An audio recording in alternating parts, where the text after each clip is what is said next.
है जो लास्ट पे हमने ये बात की थी कि गोल क्या होने चाहिए, क्या होते हैं।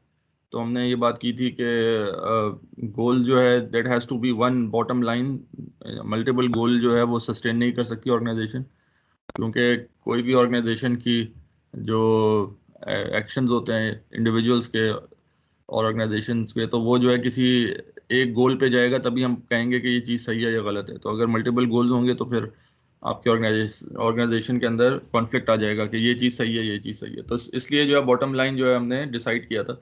तो हमने बहुत सारे गोल्स को देखा और बहुत सारे जो है ऑब्जेक्टिव्स को देखा, और हमने ये कहा कि इन सब के पीछे भी एक ग्रैंड गोल होता है, एक बॉटम लाइन है, और वो जो है हमने ये इस नतीजे पे पहुंचे थे कि शेयर होल्डर्स वेल्थ मैक्सिमाइजेशन ही वो गोल है। तो आज हम उससे आगे हम डिस्कस करते हैं।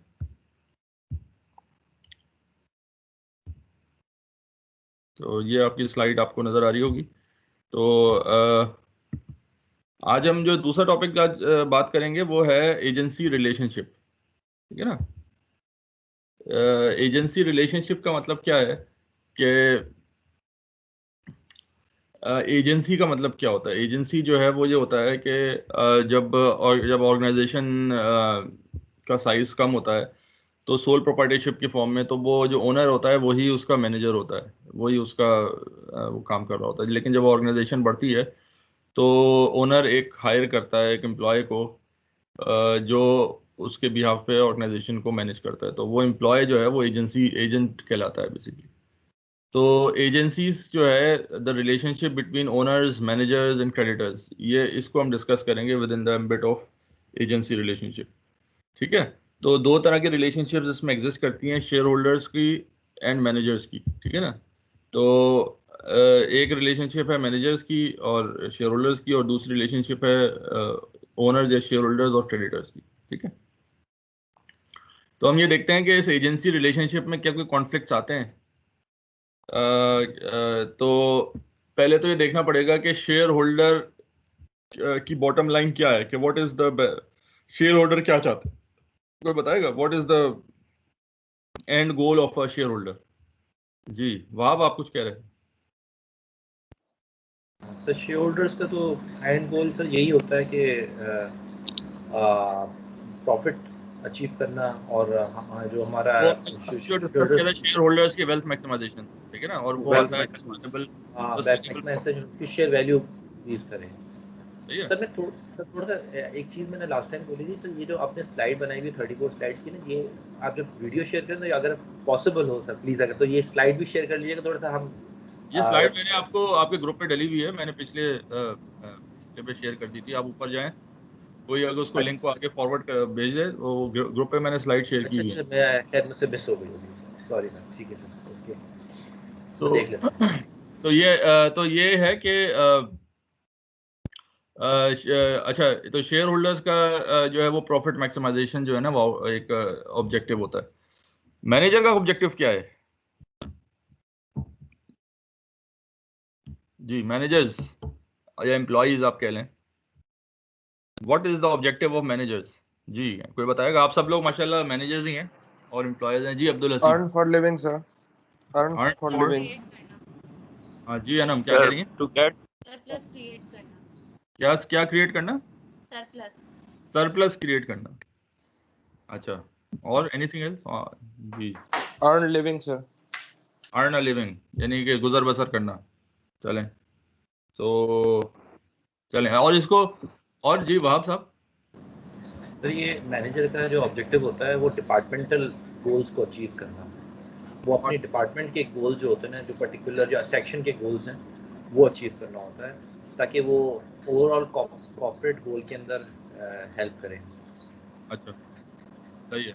जी हसीब साहब आप कुछ कह रहे थे। सर जुनैद चलें, जुनैद सर करें। जुनैद जुनैद नाम है मेरा सर।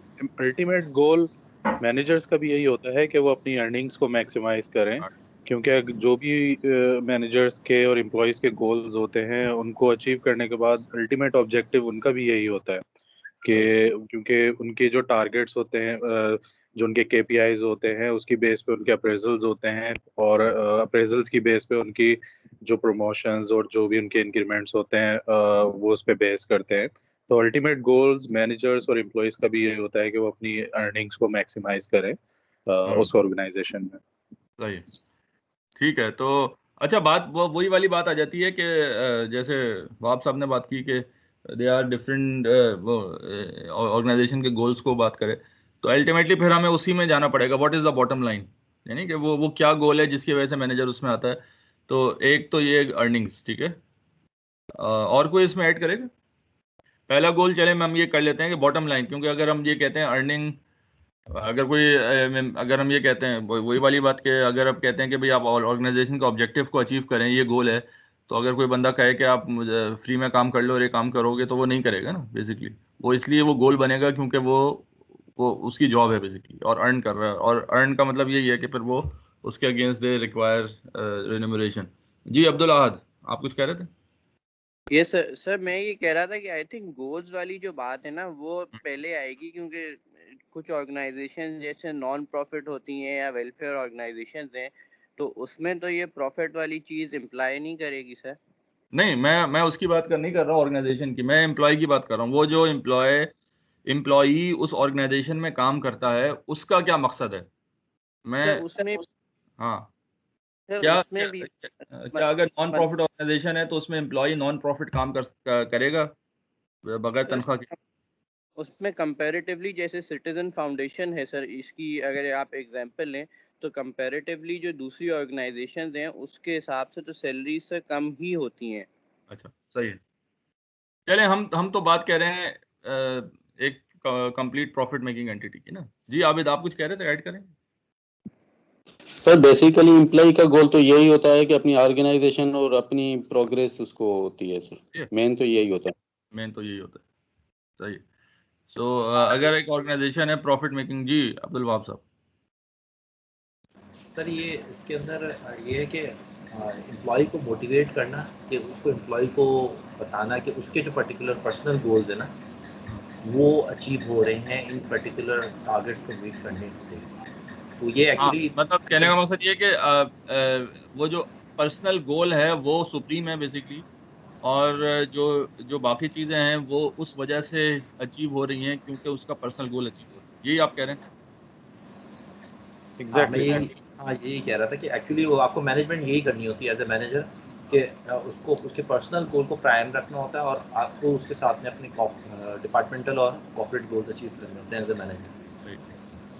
तो ठीक है, तो यानी कि इसका मतलब है कि गोल जो है वो पर्सनल लेवल पे आ जाता है। और पर्सनल गोल में पहला गोल तो जैसे आपने बात की कि आपको जो है सैलरी बेनिफिट जो है वो आपको मैक्सिमम मिलते रहे, जितने आपका ऑप्टिमम लेवल ऑफ आपको जो है वो आपको मिले, यानी कि आपने जितना जितना जो है आपने उस ऑर्गेनाइजेशन को दिया है उसके हिसाब से आपको जो है वो अप्रोप्रिएट बेनिफिट और सैलरी जो है वो मिले, जो जो आप डिजर्व करते हैं return and basically. Benefits, ultimate goal जो है वो यही है ना, ठीक है, ताकि अपनी लिविंग अर्न कर सके वो। लिविंग अर्न कर सके।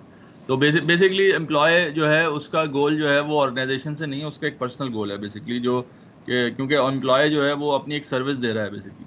Employ is not part of organisation, employ is a separate entity, और वो अपनी सर्विस ऑर्गेनाइजेशन को दे रहा है। तो अगर हम ये कहते हैं कि मैक्सिमाइजेशन ऑफ सेल्फ इंटरेस्ट के प्रिंसिपल पे हम ये बात कहते हैं, तो ऑर्गेनाइजेशन की जैसे मैक्सिमाइजेशन उस वक्त होती है कि जब शेयर होल्डर वेल्थ मैक्सिमाइज हो। इस तरह एम्प्लॉय क्योंकि सर्विस दे रहा है, और मैक्सिमाइजेशन ऑफ सेल्फ इंटरेस्ट उसमें होगा कि जब एम्प्लॉय की जो सैलरी वगैरह है जो वो दे रहे हैं वो मैक्सिमाइज हो, सही है ना? तो that would be the end goal of employ. यहाँ तक बात क्लियर है? कोई इसमें इसके कोई? जी। इसके इसमें एक और चीज़ है सर, हर एक का ना एक लाइफ में एक गोल होता है कि भाई मुझे ये काम करना है, उसको एक होता है कि फाइनेंस में जाना है या मार्केटिंग में ये चीज़ अचीव करनी है, एक करियर पाथ उसने एक सेट किया हुआ होता है। फाइनेंशियल बेनिफिट के साथ में ना इसका करियर पाथ भी अलाइन होना चाहिए।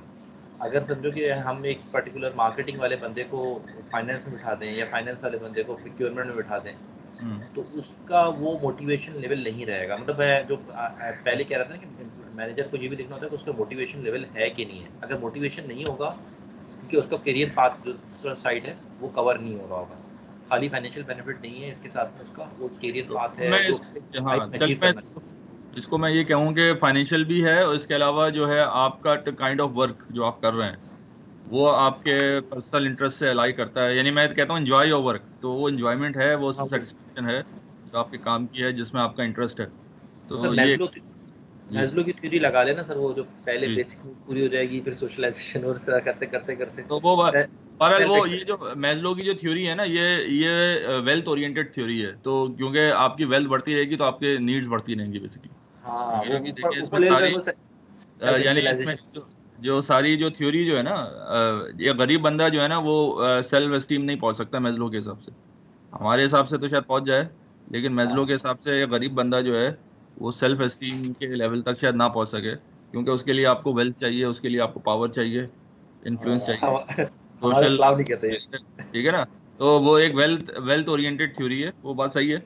सो इसका मतलब ये है कि बिकॉज यू हैव नीड्स और उसको फुलफिल करते हैं, तो you need wealth, you need money, you need power, you need influence, ठीक है ना। तो ये गोल्स आपके हो सकते हैं, ठीक है ना। जी आबिद, आप कुछ कह रहे हैं? तो नो सर। ठीक है। तो ये जो है तो ये तो हमने देखा कि जो है फर्म का जो है इंडिविजुअल, एक तो ये हो गया। चलें, एक गोल एम्प्लॉय का ये है कि आपको जो है पैसे वक्त पे मिले, सही मिले पैसे, जो आप जितना आप काम करते हैं उससे ले, ठीक है ना। एम्प्लॉय नॉर्मली जो है वो लॉयल होता है प्रोफेशन के साथ, ना कि ऑर्गेनाइजेशन के साथ, क्योंकि आजकल के ज़माने में तो ऑर्गेनाइजेशन स्विच करता रहता है एम्प्लॉय, हर दूसरे तीसरे साल सर जो है एक एम्प्लॉय नई की एक और ऑर्गेनाइजेशन चल चीज़ है, जाता है। जी एम्प्लॉय की एक और चीज़ है सेल्फ स्टीम और मोटिवेशन लेवल जो एक होता है एम्प्लॉय का, हाँ जो ऑर्गेनाइजेशन में समहाउ जो एम्प्लॉय अचीव करना चाह रहे होते हैं, और सेल्फ स्टीम से रिलेटेड जो उनकी personal motivation related to their job in dedication towards organisation goals, ये भी एक चीज़ मैटर करती है। हम्म। वो वही वाली बात, मैं इसको कहता हूँ या तो वर्क एनवायरनमेंट कह लें, कि जो जहाँ आप काम करते हैं वो आप उसमें कम्फर्ट, बहुत से लोग ऐसे होते हैं कि अच्छे खासे पैसे छोड़ के वो आ जाते हैं, वो ऐसी जगह काम कर रहे होते हैं क्योंकि वो कहते हैं कि यार यहाँ पे मेरी सेल्फ एस्टीम भी है, यहाँ मेरे लोग इज्जत भी करते हैं, मेरा एक इन्वायरमेंट है, मैं इसमें आराम से काम कर सकता हूँ। तो वो जो वर्क इन्वायरमेंट है वो जो है वो तो काउंट करता है बेसिकली, वो भी सही है। तो एक वर्क इन्वायरमेंट हो गया आपका, आपकी सैलरी हो गई, और कोई इसके अलावा एनीथिंग एल्स जो एम्प्लॉय को चाहिए होता है? टेक्नोलॉजिकल इन्वॉल्वमेंट अच्छा, और टेक्नोलॉजिकली इन्वॉल्वमेंट, अच्छा चलें, वो तो खैर सही है। वो वक्त के साथ साथ टेक्नोलॉजी तो आती रहती है, नई टेक्नोलॉजी आएगी, कभी पुरानी सर जाएगी। लर्निंग लर्निंग, अगेन अगेन वो लर्निंग भी, learning and development. Learning and development, तो वो भी जो है वो अल्टीमेटली मैक्सिमाइजेशन ऑफ वेल्थ के हिसाब से जाएगी, या सैलरी के हिसाब से। तो अगर वो सैलरी ज़्यादा फ्यूचर में मिलेगी लर्निंग के थ्रू, तो वो ज़्यादा सैलरी ले लेगा बेसिकली। दूसरा ये कि सर सर के organisational part timing related to the employee के जो ऑर्गेनाइजेशन में वो अपना पाथ देख रहा है कि किस तरीके से उसने अपनी ऑर्गेनाइजेशन में पाथ जो है वो अचीव करना है। हाँ, तो आप कैरियर पाथ कह लें उसको, फ्यूचर में, फ्यूचर का जो और एनीथिंग एल्स, दिलीप आप कुछ करें? सर मेरे हिसाब से पर्सनल और प्रोफेशनल ग्रोथ एम्प्लॉय अपनी देखता है, चाहे वो मैनेजर हो चाहे लोअर लेवल का हो, लेकिन कंपनी के हिसाब से फिर चलना है तो फिर कंपनी के गोल अचीव करके ही उसके पर्सनल गोल्स अचीव हो सकते हैं। अच्छा वो ठीक है, काम करेगा ही तो पैसे मिलेंगे, अदरवाइज पैसे भी नहीं मिलेंगे तो वो ओके। अपने पर्सनल तो गोल तो अचीव नहीं कर सकता। तो अब मतलब इन्होंने कहा, इंपॉर्टेंट बात कही कि भाई पर्सनल गोल कोई भी हो, क्योंकि कंपनी का गोल अचीव होगा तभी उसके पर्सनल गोल अचीव होंगे।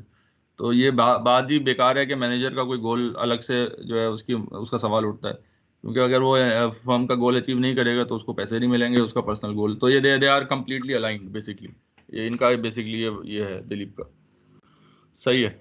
और एनीथिंग एल्स, तो और कोई इसमें ऐड करेगा? Sir effective contribution towards society. वो हो सकता है गोल, लेकिन अमूमन जो है contribution would not be an end goal, ठीक है ना। आप फ्री में जो है लोग काम कम ही करते हैं ना, तो ये कम सैलरी पे लोग कहते हैं कि यार मुझे ज़्यादा सैलरी जहाँ मिल रही है मैं वहाँ जाऊँ। तो सर मतलब और चीज कोई बंदा बहुत ज़्यादा कंट्रीब्यूशन माइंडेड हो, कहता है कि चलो ठीक है मैं ज़्यादा सैलरी में जाऊँगा और एक्स्ट्रा पैसे में खैरात कर दूंगा, और ज़्यादा बेहतर है, लोगों को हेल्प हो जाएगी। सर तो इसमें जी, सर इसमें एक और चीज़ है सर, कोई मेल प्रैक्टिसेस में इन्वॉल्व ना हो कंपनी। आप अगर ये पैसे खाली आप देखेंगे तो कोई गलत काम कर रही हो, इलीगल काम कर रही हो, उसमें आप इन्वॉल्व ना हो। ये भी एक एम्प्लॉय का कंसर्न होता है, क्योंकि उसका सिक्योरिटी कंसर्न हो जाता है कि कभी कभार वो जो अगर उसकी कंपनी के खिलाफ केस होता है तो वो पर्टिकुलर एम्प्लॉय भी हिट हो सकता है डायरेक्टली, अगर वो उसमें इन्वॉल्व होता है। ब्राइबरी, करप्शन, इस तरह की चीज़ें जो है ना, ये भी एज एन एम्प्लॉय देखता है बंदा कि भाई ये मैं जो काम कर रहा हूँ इसमें रोल में कोई ऐसी चीज़ तो नहीं आ रही जो कि इलीगल प्रैक्टिसेस हैं जिसमें वो इन्वॉल्व हो।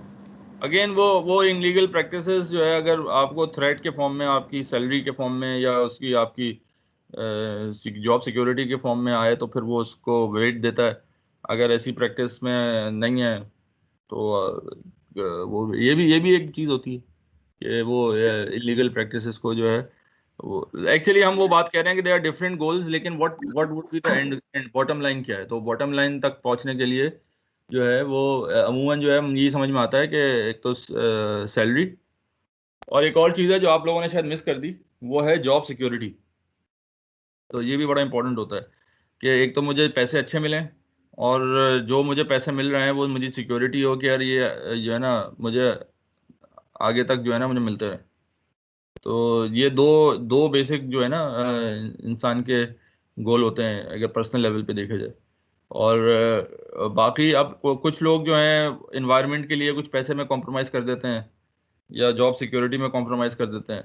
ये जो दूसरे जो आपने बात की थी वो इन गोल्स की, यानी इन गोल की उसको कम और ज़्यादा कर सकता है, लेकिन अल्टीमेटली जो है जो जिससे परसू करता है वो यही गोल समझ में आते हैं। बाकी जो है that would not be the driving force to work.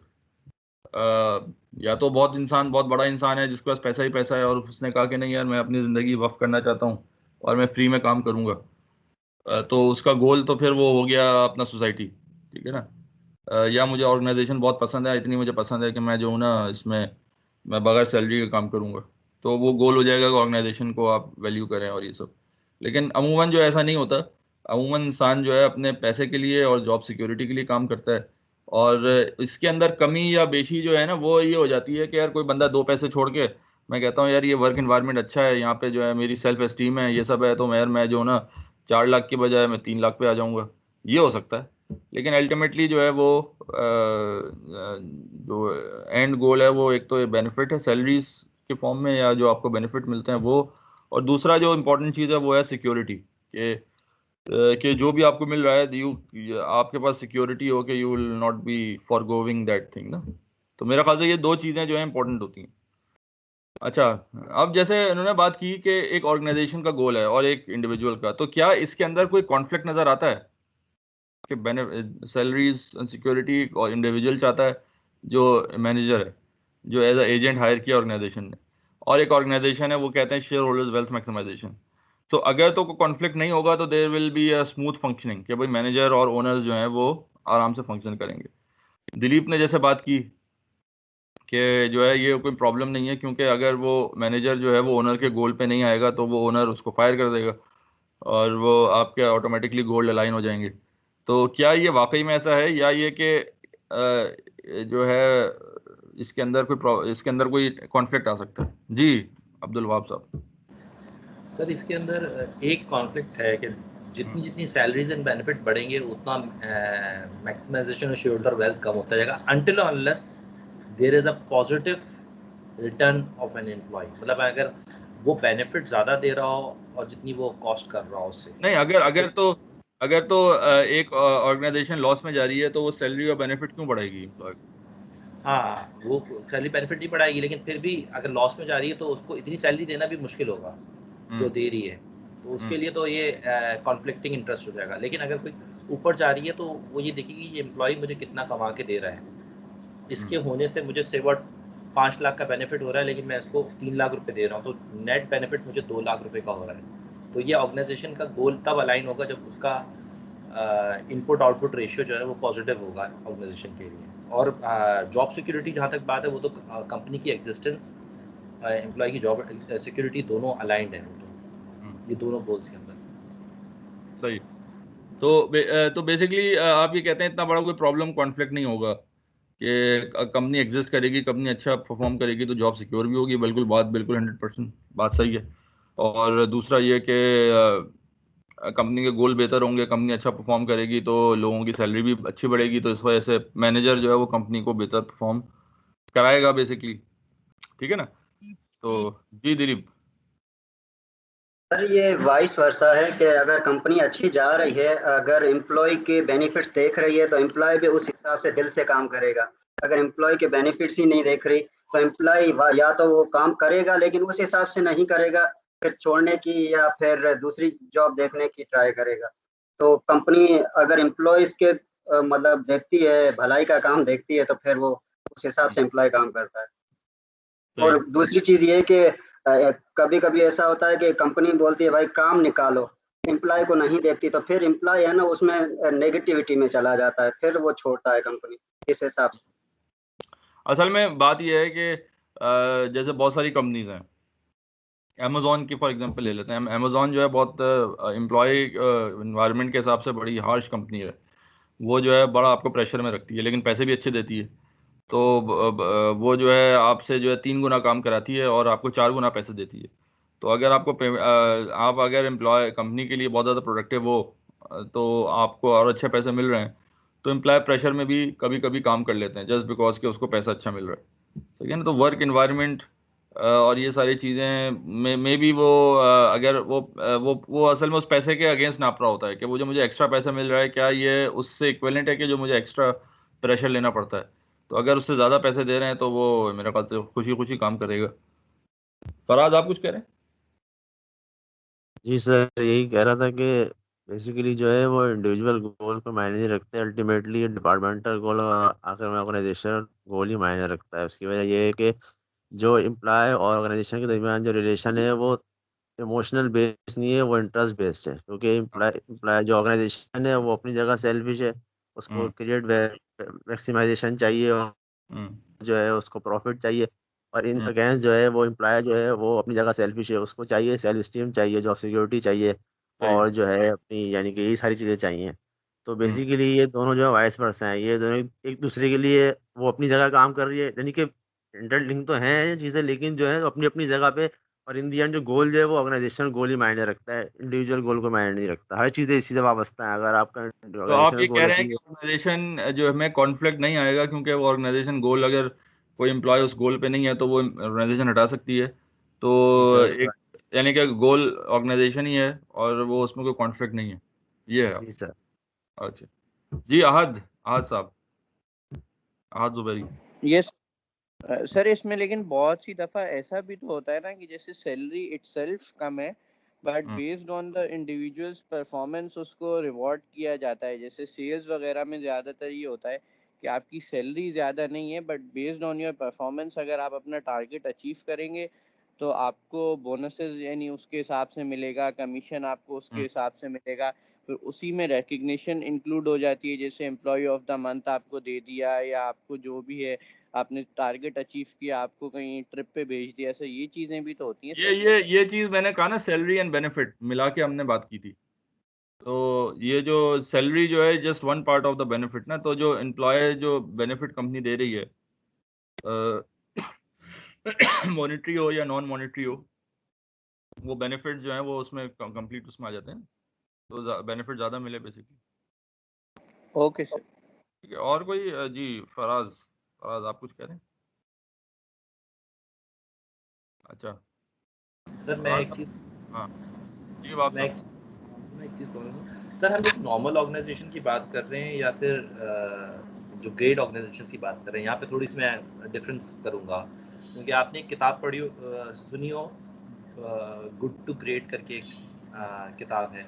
उसके अंदर वो फॉर्च्यून 500 कंपनीज़ को एनालिसिस किया गया है। उसके अंदर वो जो उसमें बताया गया है, उसमें जो बेसिक अच्छी कंपनी का एक इलेक्ट्रिक कंपनी का कोई कैलिफोर्निया इलेक्ट्रिक कंपनी का बताया गया है। उन्होंने मुझे बताया कि वो ये कहते हैं कि हमारा विजन एक होगा कंपनी का और हम एक तरह एक बस के अंदर हम सब लोग सवार रहे हैं और फिर वो डिसाइड करते हैं कि वो विजन को अचीव करने के लिए हम क्या अल्टरनेटिव रूट्स लेंगे। मतलब स्ट्रैटेजीज और प्लान्स, डिसीजंस, बिजनेस स्ट्रैटेजीज हम सब चेंज कर सकते हैं। लोग ड्राइव करेंगे कंपनी को इंस्टेड ऑफ कि भाई हमारा एक विजन बस एक होगा कि ये विजन करना है कि भाई इलेक्ट्रिसिटी सप्लाई उनके उस पर कैलिफोर्निया के अंदर पहुंचानी है। अब वो किस तरह से पहुंचानी है उसकी हर डिफरेंट स्ट्रैटेजीज होंगी ऑल्दो उसके अंदर मैक्सिमम प्रॉफिट आता है। अब यहाँ पर अब हम बात करें कॉर्पोरेट गोल को, हम एक नॉर्मल ऑर्गेनाइजेशन की बात करें, कॉर्पोरेट गोल हम नॉर्मली रखते हैं और उससे फिर इंडिविजुअल गोल निकालते हैं।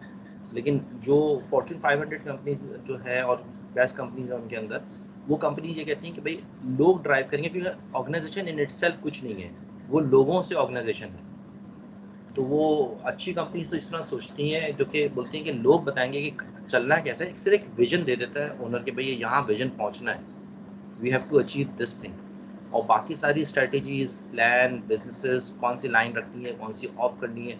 आपने देखा होगा सैमसंग थी once, it was the company जिसकी जो वो एक ऐड देते थे जिसके अंदर पूरी कमरा बना था, उसमें हर इलेक्ट्रॉनिक्स उनकी होती थी और एक बिल्ली साइड पे रखी थी, दैट वी डोंट मेक। अब उन्होंने बिल्कुल स्ट्रैटेजी चेंज की, जब स्मार्टफोन आए तो सब चीज़ों से आउट हो गए थे ऑलमोस्ट, और फिर स्मार्टफोन की तरफ आ गए, फिर अब धीरे धीरे दोबारा इलेक्ट्रॉनिक्स में आ रहे हैं। मतलब वो अपनी एम्प्लॉयज़ अपने हिसाब से जो है ना वो स्ट्रैटेजीज बिजनेस की शिफ्ट करते हैं, टॉप मैनेजमेंट से middle management and lower management करके ना। तो ये एक आपका बस एक सिंगल गोल होना चाहिए कि भाई ये अचीव करना है, जो विजन होना चाहिए, फिर ये सब चीज़ें होती हैं। हम नॉर्मल ऑर्गेनाइजेशन में हम लोग ये देखते हैं कि हम कॉर्पोरेट गोल डिफाइन हुए होते हैं ओनर की तरफ से और फिर हम उसके पीछे भाग रहे होते हैं। लेकिन जो बेस्ट कंपनीज हैं वो डिफरेंट तरीके से चल रही थी, वो चल रही होती हैं, वो बोलते हैं कि सब लोग एक बस में बैठे हुए हैं और सब लोग डिसाइड करेंगे कि भाई हमें क्या रास्ते लेने, हमें पहुंचना यहाँ है बस। वो आपकी बात सही है। दो तरह के मैनेजमेंट स्टाइल हैं। एक तो ये कि वो एक अथॉरिटेरियन स्टाइल है जिसमें आप जो है ना कहते हैं कि ये काम करना है और मुझे इस काम के लिए बंदे चाहिए, मुझे मशवरा नहीं चाहिए, मुझे काम चाहिए, तो स्किल्ड बेस्ड बंदे हायर करें और आप अपना स्पेसिफिक काम करा लें।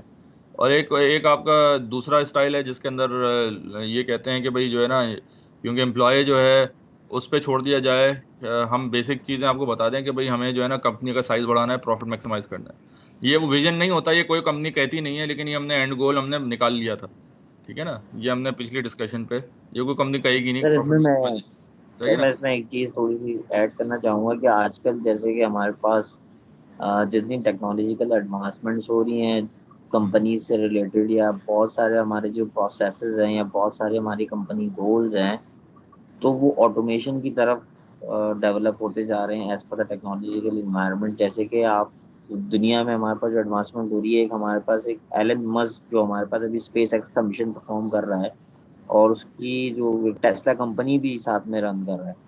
तो आगे फ्यूचर में अगर देखा जाए तो उसका जो गोल अगर देखा जाए तो ऑर्गेनाइजेशनल लिहाज से वो चाहता है कि भाई हम एम्प्लॉय को रिप्लेस करके with the help of AI हम या मशीन्स को डिप्लॉय करके हम अपनी एफिशिएंसी और प्रोडक्टिविटी बढ़ाएं। हाँ बिल्कुल तो यही रादर जी यही है आजकल इंडस्ट्री 4.0 का दौर है, उसमें यही कहते हैं कि 100% ऑटोमेट हो, एम्प्लॉय की जरूरत ही नहीं। बिल्कुल रादर बहुत सर इसमें यही है कि रादर के मतलब हम अगर बात करें एम्प्लॉयमेंट गोल या एम्प्लॉयमेंट ऑर्गेनाइजेशनल गोल या एम्प्लॉय की पर्सनल और ऑर्गेनाइजेशनल गोल्स की, तो आई गेस एक लेवल पे आके ये चीज़ें ख़त्म हो जाती हैं। क्यों? क्योंकि अब जो आने वाला दौर है जिस पे आप 4.0 की बात कर रहे हैं सर, तो आने वाले दौर के अंदर ये चीज़ें तो रिप्लेस हो जाएंगी। तो आने वाले वक्त में जो एम्प्लॉय की लर्निंग एंड डेवलपमेंट है वो उसी क्राइटेरिया से होनी चाहिए कि हमारे पास कल को ये वे आउट हो के सर्वाइवल हमारे पास हो, हम सर्वाइवल कर सके। सर अली बाबा के ओनर का आपने सुना है सर, आपने सुना होगा कि वो फ्यूचर में वो देख रहा है, वो कहता है कि भाई लोग जो है 4 घंटे से ज़्यादा काम नहीं करेंगे और लोग मल्टीपल ऑर्गेनाइजेशन में काम करेंगे, फ्रीलांसिंग हो जाएगी और ये चीज़ें हो जाएंगी। एम्प्लॉय जो है वो वन ऑर्गेनाइजेशन के साथ लिंक बहुत कम नज़र आएगा, क्योंकि वो अगले 10 साल बाद वो अली बाबा का जो ओनर है वो बता रहा है। सही है। तो अच्छा जी, जय प्रकाश आप कुछ कहेंगे? चल तो बहरहाल हमने काफ़ी डिस्कस किया इसमें, और हम इस बेसिकली इस कंक्लूजन जो है उसमें तो खैर एक नेवर एंडिंग डिस्कशन है, लेकिन ये कि कंक्लूजन ये है कि they are self interest employ का अलग होता है, ऑर्गेनाइजेशन का अलग होता है। और सेल्फ इंटरेस्ट में लोगों का ख्याल ये है कि there is no problem because चलेगा वही जो ऑर्गेनाइजेशन चाहेगी, और एम्प्लॉय क्योंकि ऑर्गेनाइजेशन के लिए काम करते हैं तो बेसिकली एम्प्लॉय जो है वो अपना सेल्फ इंटरेस्ट के साथ लाइन कर देंगे और कॉन्फ्लिक्ट नहीं होगा। मैं थोड़ा सा ये बता दूं कि रियल लाइफ में there is a conflict of interest. उसकी वजह यह है कि ये जो आपकी जॉब सिक्योरिटी और सैलरी है, सैलरी तो मे भी नहीं, लेकिन सिक्योरिटी वाइज एम्प्लॉय का लिए जो है ज़्यादा अगर हम इन दोनों के अंदर बात करें तो जॉब सिक्योरिटी भी बहुत इंपॉर्टेंट होती है। तो जॉब सिक्योरिटी के लिए एक तरीका ये होता है, जैसे किसी ने आपने बात की, तो employ try to increase the size of the firm. आपने एक मफरूज़ा सुना होगा, टू बिग टू फेल। तो अगर आप इतनी बड़ी कंपनी कर देंगे तो वो फेलियर का चांस कम हो जाएगा। तो एम्प्लॉय का जो एक इंक्लिनेशन होता है वो होता है कि साइज़ जो है ना कंपनी का बढ़ाया जाए, और जब साइज़ बढ़ता है तो वो सिक्योरिटी हो जाती है, फॉर्मल रूल्स एंड रेगुलेशंस हो जाते हैं, आपकी सैलरी महफूज रहती है। छोटी ऑर्गेनाइजेशन के अंदर आपको जो है सैलरी तो आपकी शायद ज़्यादा हो थोड़ी सी, लेकिन ये है कि फॉर्मल रूल्स, एम्प्लॉयज़ पावर इतनी नहीं होती है, तो वो सिक्योरिटी का इशू होता है। अब सवाल ये है कि साइज ऑफ द फर्म जो है, क्या ये लिंक करती है वेल्थ मैक्सिमाइजेशन से? तो समटाइम्स करती है, समटाइम्स नहीं करती। ज़रूरी नहीं है कि आप वेल्थ मैक्सिमाइज आप ऐसी जगह इन्वेस्ट, क्योंकि समटाइम्स ऐसा होता है कि आपकी इन्वेस्टमेंट जब आपकी साइज बढ़ता है तो ROE आपका कम हो जाता है बेसिकली। क्योंकि डाइवर्सिफाई हो जाते हैं आप। तो कभी कभी शेयर होल्डर्स वेल्थ मैक्सिमाइजेशन का तकाजा ये होता है कि आप ऐसी जगह इन्वेस्ट करें जहां आपका मैक्सिमम बेनिफिट मिले, मैक्सिमम ROE या IRR मिले। लेकिन समटाइम्स ऐसा होता है कि जब आप साइज बढ़ाते हैं तो कंबाइन IRR जो है कंपनी का, या कंबाइंड बेनिफिट जो है उनके प्रोजेक्ट्स का, वो कम हो जाता है। तो मार्केट एक कॉन्फ्लिक्ट आ सकता है। जी बाप मैं कहता मार्केट के बराबर हो जाता है ना, चलो जब आप साइज बड़े होंगे तो ऑब्वियसली आप मार्केट के एवरेज रिटर्न पे आ जाएंगे। एग्जैक्टली। तो अगर आप एवरेज रिटर्न पे आ जाते हैं तो एम्प्लॉय तो सिक्योर है, लेकिन कंपनी जो कंपनी है that has lost the chance of getting an abnormal return by innovative means, वो वाली बात है। तो एम्प्लॉय ये प्रॉब्लम आती है। अच्छा, ये प्रॉब्लम उस जगह ज़्यादा आती है कि जहाँ पे मैनेजर की पावर ज़्यादा होती है। यहाँ पे दो तरह के मैकेनिज्म, दो तरह के आप समझ लें कल्चर्स हैं, ऑर्गेनाइजेशनल कल्चर्स आप कह लें। एक तो अमेरिकन कल्चर है जहाँ पे मैनेजर की पावर ज़्यादा होती है, जहाँ पे ओनर डाइवर्स्ड होता है। तो वहाँ पे जो है ओनरशिप जो है वो बहुत बड़ा कोई ओनर होगा, वो 10-15% का होल्डर होगा, बाकी छोटे छोटे ग्रुप्स ऑफ ओनरशिप होते हैं। तो जब ओनरशिप डाइवर्स्ड होती है तो वहाँ मैनेजर की पावर बढ़ जाती है, ठीक है। और एज कम्पेयर टू के जहाँ पे ओनरशिप, अगर किसी के पास 51% स्टेक है तो मैनेजर जो है वो कुछ नहीं कर सकता, वो जो है वो कंप्लाई करने को होगा, क्योंकि चलेगी ओनर ही की। हाँ, ये और बात है कि मैनेजर एक टेक्निकल बंदा होता है, वो ओनर को ऐसा टेक्निकली डील करता है कि ओनर जो है उसी के उस पर काम कर रहे होते हैं। ये एक अलग बहस है। लेकिन ये कि मैनेजर जो है वो उससे ज़्यादा नहीं बिगाड़ सकता। लेकिन अगर US जो जैसे यूरोप में या पाकिस्तान के अंदर ऐसा होता है अक्सर कंपनीज में, यहाँ पे ग्रुप होल्डिंग जो है बहुत ज़्यादा होती है किसी एक ग्रुप की। तो लेकिन ये कि अमेरिकन सिस्टम जो है ना वो एक अलग सिस्टम है। अमेरिकन सिस्टम में एक्सपोनेंशियल ग्रोथ होती है कंपनी की। तो जब आपकी कंपनी, पाकिस्तान के सिस्टम में ऑर्गेनिक ग्रोथ है, या जो हमारा ईस्टर्न सिस्टम है, समटाइम वेस्ट यूरोपियन में भी ऐसे ही है, लेकिन US के अंदर एक एक्सपोनेंशियल ग्रोथ होती है। तो जब इतनी तेजी से कंपनी बढ़ती है तो ओनरशिप का साइज श्रिंक हो जाता है। तो ओनरशिप का जब साइज श्रिंक हो जाता है तो मैनेजमेंट जो है उसकी पावर बढ़ जाती है। तो उस सेंस में जब मैनेजमेंट की पावर बढ़ जाती है तो एक कॉन्फ्लिक्ट आ सकता है कि they might turn the company towards size के हिसाब से जाएं रादर देन इफिशिएंटली काम करें। तो यहाँ पे कॉन्फ्लिक्ट आ सकता है। ठीक, क्लियर है? तो एक कॉन्फ्लिक्ट तो हो सकता है। तो अगर कॉन्फ्लिक्ट है तो इसको अलाइन करने का क्या तरीका होना चाहिए, कोई बताए?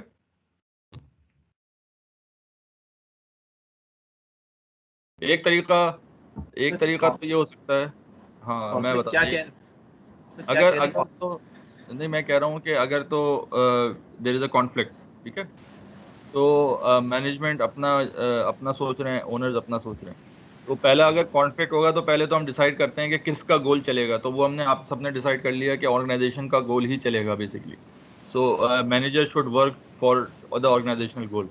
अच्छा, अब सवाल ये है कि मैनेजर को किस तरह से ऑर्गेनाइजेशनल गोल में लाया जाए। तो इसका एक तरीका ये होता है कि मैनेजर को ओनर बना दिया जाए। तो मैनेजर ओनर कैसे बनता है, आप परफॉर्मेंस शेयर दे दें मैनेजर को ऑप्शन स्कीम दे दें कि आप जो है काम करें। एक ऑप्शन है, अगर स्टॉक के शेयर, स्टॉक ऑप्शन क्या होता है, अगर शेयर जो है वो 100 रुपये का है, आपने कह दिया कि वो 150 रुपये में आप बाय कर लें, तो 150, तो मैनेजर जो है ऐसे काम करेगा जिससे उसकी प्राइस 150 हो जाएगी शेयर की, जिस तभी उसको फायदा होगा। तो मेक मैनेजर एन ओनर, ठीक है ना। तो इस तरह से जो है ना आप मुख्तलिफ काम कर सकते हैं जिससे मैनेजर का अपना गोल और शेयर होल्डर्स वेल्थ मैक्सिमाइजेशन का गोल अलाइन हो जाए। ठीक है ना, यहाँ तक बात क्लियर है? सही है। चलें अब दूसरा जो है कॉन्फ्लिक्ट हम डिस्कस करते हैं शेयर होल्डर्स वर्सेस क्रेडिटर्स का। ठीक है, तो क्रेडिटर क्या चाहते हैं जी? शेयर होल्डर को तो हमें मालूम है, क्रेडिटर क्या चाहता है? क्रेडिटर पेमेंट चाहता है, आपने रिटर्न जो आपने वापस मिलने तक। तो हाँ, क्रेडिटर चाहता है कि उसका प्रिंसिपल और इंटरेस्ट जो है वो वापस मिल जाए। लेंडर होगा तो हाँ इंटरेस्ट वगैरह भी आ जाएगा, और नॉर्मल Lender। क्रेडिटर होगा ट्रेड क्रेडिटर होगा तो वो अपना प्रिंसिपल अमाउंट ही रिटर्न चाहेगा। और अच्छा, शेयर होल्डर्स यहाँ क्रेडिटर लेंडर है, कौन है ये क्रेडिटर लेंडर है सर? लेंडर यानी जिसने आपके पैसे जिसने आपकी कंपनी में पैसा इन्वेस्ट किया हुआ है ना, लेंडर हुआ। लोन, हाँ लोन और इस तरह के लोन दिया हुआ है उसका जी। सर उसका ऑब्जेक्टिव ये होता है कि कंपनी जो है सही रेशोज, मतलब परफॉर्मेंस अच्छी रहे कंपनी की, उसकी अर्निंग्स अच्छी रहे, उसके रेशोज मेंटेन रहे, ताकि उसकी जो इन्वेस्टमेंट है उसके ऊपर उसको अप्रोप्रिएट रिटर्न जो है उसको मिल सके, और उसकी इन्वेस्टमेंट पे उसको बेनिफिट मिल सके, उसको जो जितना वो उससे एक्सपेक्ट कर रहा है। तो क्रेडिटर्स का जो है मतलब ऑर्गेनाइजेशन से ये अल्टीमेट एक्सपेक्टेशन यही होती है। सही। तो क्रेडिटर्स जी, क्रेडिटर जो है ये तो मतलब सर लेंडर है ना, ये शेयर होल्डर तो नहीं है। इसकी इंटरेस्ट तो यही होगा कि जो जितने भी पेमेंट्स हैं, इंस्टॉलमेंट्स हैं, इसकी जो भी इसने कर्जे की मद में दिया है वो कंपनी टाइमली इसको रीपे करे, मतलब पे बैक करे। नहीं, आई थिंक ये क्रेडिटर्स वो हैं जैसे फॉर एग्जांपल जैसे बैंक से लोन लेते हैं, तो बैंक्स या इस तरह के जो इन्वेस्टर्स होते हैं वो ये चाहते हैं कि उनको उस पे इंस्टीट्यूशन रिटर्न। जितने भी हैं ये। जी हाँ, जी जुनैद क्या कह रहे हैं? सर मैं ये समझाऊं क्रेडिटर से कि ये शेयर होल्डर्स नहीं है, बल्कि ये वो हाँ, लोग बैंक हैं जिन्होंने बैंक बैंक्स हैं बिल्कुल। हाँ। और बैंक्स जब भी कोई लोन देते हैं तो वो जो है ऑल्दो उनका रिटर्न पहले से डिसाइडेड होता है कि इतना रिटर्न चाहिए, लेकिन वो कंपनीज के रेशोज को देखते हुए देते हैं कि आइदर वो कंपनी ये रिटर्न दे सकती भी है या नहीं दे सकती, या आगे जाकर उसे सस्टेन करेगी या नहीं करेगी। क्योंकि बैंक्स जो अगर लोन देते हैं फॉर एग्जांपल 5 साल 10 साल के लिए, तो उन्होंने उनको कंपनी की परफॉर्मेंस ओवर द पीरियड देखनी होती है कि आगे जाकर मतलब ये लॉन्ग सस्टेन करेंगी कंपनी या नहीं करेंगी, उनके गोल्स अचीव होंगे नहीं होंगी, उनके रेशोज मेंटेन रहेंगे नहीं रहेंगे। तो अल्टीमेटली क्रेडिटर्स का ऑब्जेक्टिव यही होता है कि कंपनीज की परफॉर्मेंस टू द मार्क रहे, टू द स्टैंडर्ड रहे, ताकि उनके रिटर्न्स जो है आगे जाकर मीट हो सके। चलें ठीक है। सो वहाब साहब आप कुछ ऐड करेंगे? सर मैं इसमें एक दो चीज़ें कहूँगा सर। बीइंग द बिजनेसमैन, और हम लोग जो मैं सीएफओ भी रहा हूँ एक सब्सिडरी में वगैरह में ना, तो मैंने ये देखा था कि बैंक जो है ना थोड़ा सा ये सोचता है कि बैंक की थिंकिंग थोड़ी सी डिफरेंट होती है। वो सोचता है कि भाई आप है ना यूं डिफरेंशिएट कर सकते हैं एक गैम्बलर और banker, they are opposite. Gambler क्या होता है, वो रिस्क लेता है, और जो बैंकर होता है वो रिस्क अवर्स होता है। वो हर चीज़ जो है ना वो कहता है पैरामीटर है। अच्छा, इससे इसका नुकसान क्या होता है? जो बिजनेसमैन होता है वो रिस्क टेकिंग होता है, जो higher the risk higher the return. क्योंकि वो जब कोई चीज़ में रिस्क के साथ रिटर्न मिल रहा होता है ना, तो वो बिजनेसमैन उसकी तरफ जाता है।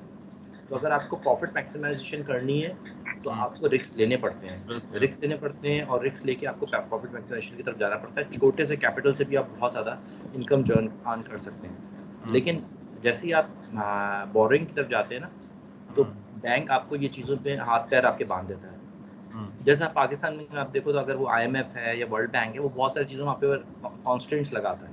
इसी तरह कॉर्पोरेट साइड पे भी बैंक आपके ऊपर कॉन्स्टेंट्स लगाता है कि भाई इतनी सिक्योरिटी रखें, इतना ये रखें, इतना ये आपका वर्किंग कैपिटल होना चाहिए, इतना करंट रेशियो होना चाहिए, ये चीज़ें होनी चाहिए। आप उसके अंदर अपनी प्रॉफिट मैक्सिमाइजेशन की जगह पे आप सिक्योरिटी की तरफ आपका ज़्यादा जोर हो जाता है, प्रॉफिटेबिलिटी से आप शिफ्ट होता है। यहाँ पर कॉन्फ्लिक्ट आ जाता है शेयर होल्डर और क्रेडिटर के दरमियान में, लेंडर के दरमियान। गुड। चलिए, तो आपने आपने बिल्कुल बेसिक बात कर दी है कि दो अलग अलग पोल्स हैं, एक रिटर्न और दूसरा रिस्क। तो जो लेंडर होता है वो रिस्क अवर्स होता है, वो रिस्क को देखता है क्योंकि उसका रिटर्न फिक्स होता है। क्योंकि अगर कंपनी जितना भी रिस्क ले उसको एक रिटर्न मिलना है जो उसने तय किया हुआ है। उसका काम ये है कि वो रिटर्न, वो जो हमने जो तय किया हुआ अमाउंट है, अगर किसी ने 10% का रिटर्न तय हुआ है, तो वो ये कहेगा कि मुझे 10% जो है इंटरेस्ट और प्रिंसिपल मुझे मिल जाए, सिक्योर हो। तो बेसिकली जिस वक्त आपने तय कर लिया उसके बाद जो है वो रिस्क अवर्स ही होगा, वो रिस्क को देखेगा क्योंकि वो ये देखेगा कि मुझे वो डिफॉल्ट में कैसे नहीं मिले। जाना, सही है ना? डिफॉल्ट जबकि में नहीं जाना था। हाँ, और दूसरा कंपनी जो अगर दूसरा डिफॉल्ट, ओनर है वो क्या कहेगा, आप ये देखें ना, जो ओनर है वो कहेगा कि नहीं, मुझे मुझे यार देखो, मैंने 10% पे इससे ले लिया पैसा। अगर मैं 50 अगर मैं 50 अगर ज़्यादा रिस्क लूंगा तो मुझे 50% मिलेगा, 10% इसको दूंगा, 40% तो जेब में रखूंगा। ठीक है ना?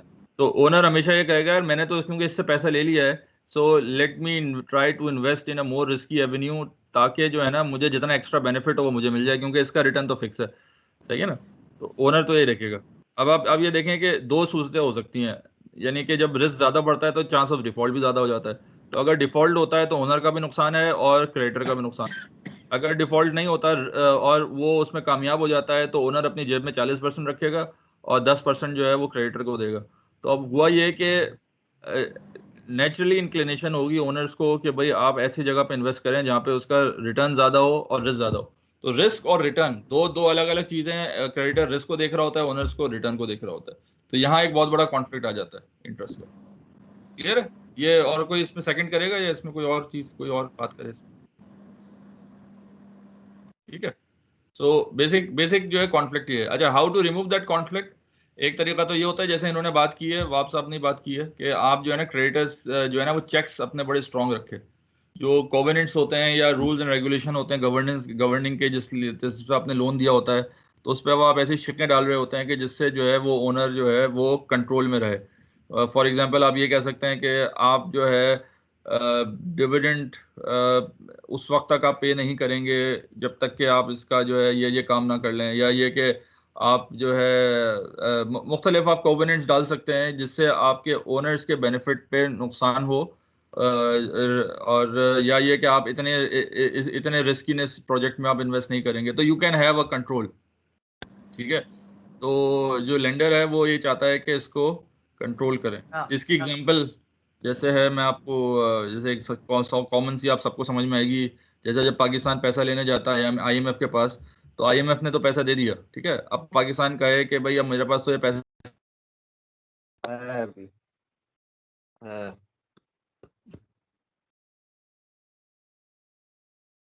हैं? ऐसा नहीं हो रहा क्यों?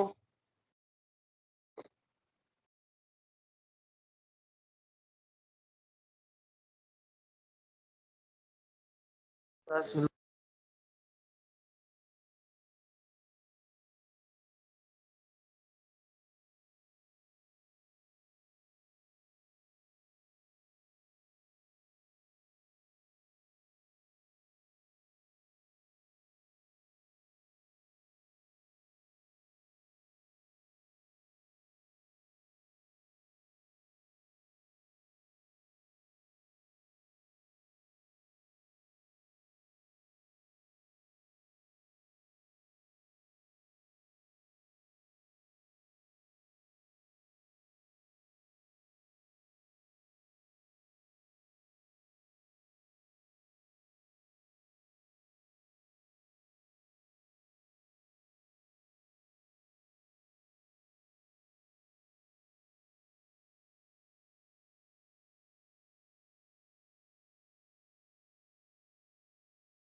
हेलो किसी को आवाज आ रही है सर की? मेरे ख्याल से सर डिस्कनेक्ट हो गए। जी बिल्कुल सर की आवाज नहीं आ रही है, हम सबके एक दूसरे की आवाज आ रही है। अब्दुल वहाब भाई है? हाँ है, मैं हूँ। अब्दुल वहाब नहीं भाई नहीं, आप मुझे तो आ रही है सर की आवाज, आप लोगों को क्यों नहीं आ रही नहीं, है? मुझे भी नहीं आ रही थी। झूठ तो बोलता हूँ मौजूद ही नहीं है भाई।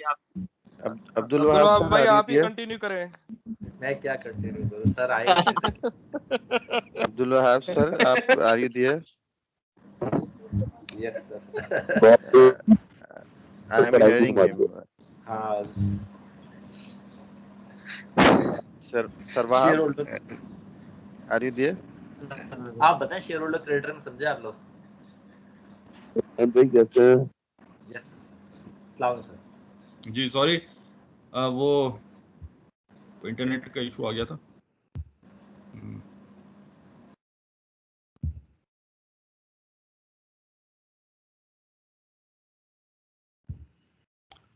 अच्छा, सो तो बात समझ में आई आप लोगों को कि आपको आवाज आ रही है अभी, क्लियर है? यस सर, आ रही है Yes, आवाज सर। sir. आपने आज तो बात की थी, ये कह रहे थे कि क्रेडिटर के मुतालिक आप कह रहे थे, और शेयरहोल्डर मैक्सिमाइजेशन प्रॉफिट का रिटर्न मैक्सिमाइजेशन होता है उनका रिजर्व्स का, आपने यहाँ पे बताया।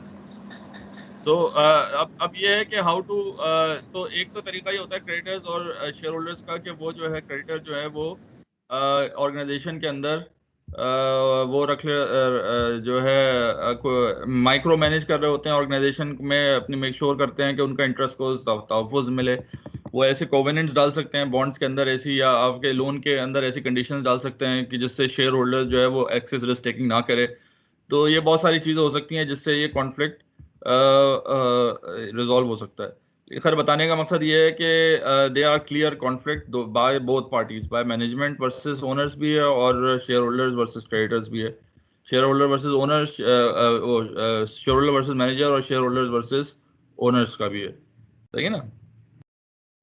तो जैसे अब ये इसमें है कि you can have compensation plan, make the managers owners, अगर हम शेयर होल्डर वर्सेस मैनेजर्स कहेंगे। You can have a threat of firing, threat of take over वगैरह हो सकता है, ठीक है ना? और शेयर होल्डर वर्सेस क्रेडिटर्स में ये होता है कि ultimately you can have that covenants कि आप जो हैं वो ऐसे रूल्स एंड रेगुलेशन करें जिससे आपका वो कंट्रोल हो जाए। और लॉन्ग रन के अंदर अगर कंपनी की जो मार्केट्स जो हैं, जो जहाँ पे ऑपरेट करती हैं वो इफ़िशिएंट है, स्टेबल हैं, तो यू कैन नॉट बेसिकली, अगर आपने कोई गलत काम किया है, अगर आपने कोई ज़्यादा एक्सेस रिस्क टेकिंग की है और शेयर होल्डर और क्रेडिटर्स के इंटरेस्ट को कॉम्प्रोमाइज़ किया है, सो आप यू हैव टू पे इन लॉन्ग रन। तो लॉन्ग रन के अंदर जो है आपकी मार्केट के अंदर आपकी फर्म वैल्यू मुतासर हो सकती है। यानी एक तो इनडायरेक्ट इफेक्ट भी है जो कि शेयर होल्डर्स, आप एक्सेस रिस्क टेकिंग का मिल सकता है आपको, और एक दूसरा है कि शेयर होल्डर डायरेक्टली भी आपकी कंपनी में इंटरवीन कर सकता है क्रेडिटर, और वो कह सकता है कि आप जो है मुख्तलिफ चीज़ें ये करें ये ना करें, ठीक है ना? यहाँ तक बात क्लियर है? एनी क्वेश्चन सो फार?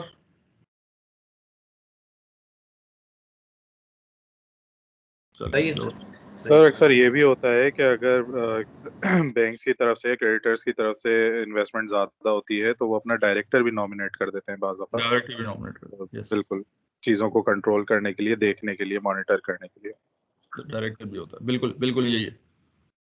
चलें तो अब नेक्स्ट टॉपिक है हमारा factors affecting the stock price, ठीक है? पहले तो आप ये समझें कि हमने अब यहाँ तक जो पहुंचे हैं ये कैसे, हमने देखा कि भाई गोल जो है वो stock share holder wealth maximisation ही है, और उसके अंदर दे आर कॉन्फ्लिक्ट जिसके हिसाब से कॉर्पोरेट गवर्नेंस में